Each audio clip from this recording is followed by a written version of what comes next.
ইরানের উপকূলে একের পর এক বিস্ফোরণ, আকাশে যুদ্ধ বিমানের গর্জন আর হরমুজ প্রণালীকে ঘিরে বাড়তে থাকা সামরিক উত্তেজনা মধ্যপ্রাচ্যের জন্য আবারও বড় সংঘাতের দ্বারপ্রান্তে। মার্কিন হামলাকে আগ্রাসন আখ্যা দিয়ে পাল্টা হামলা করেছে ইরান। ইরানের দাবি, নিজেদের সার্বভৌমত্ব রক্ষায় তারা যে প্রতিরোধ গড়ে তুলেছে সেটি এখন ওয়াশিংটনের উদ্বেগের কারণ হয়ে দাঁড়িয়েছে।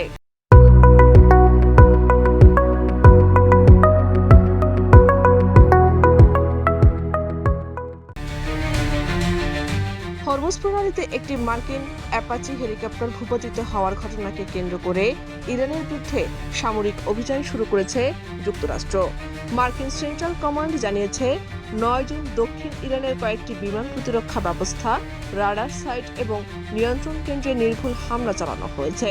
তবে তেহরানের দাবি, যুক্তরাষ্ট্র ঘটনাটিকে অজুহাত হিসেবে ব্যবহার করে নতুন করে চাপ সৃষ্টি করতে চাইছে।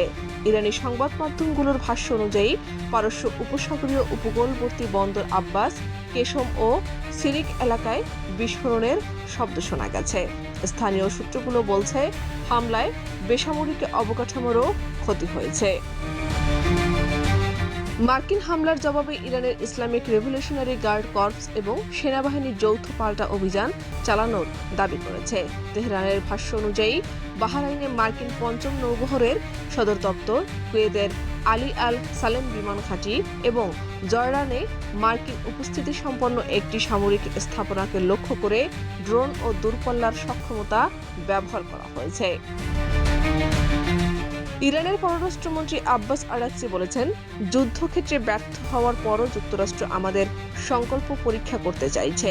তিনি সতর্ক করে বলেন, ইরানের বিরুদ্ধে যে কোনো সামরিক আগ্রাসনের জবাব দেওয়া হবে এবং মধ্যপ্রাচ্যে মার্কিন উপস্থিতি আঞ্চলিক অস্থিতিশীলতার মূল কারণ। আরাকচি আরও বলেন, যদি নিরাপদ থাকতে চান তাহলে আমাদের অঞ্চল ছেড়ে চলে যান।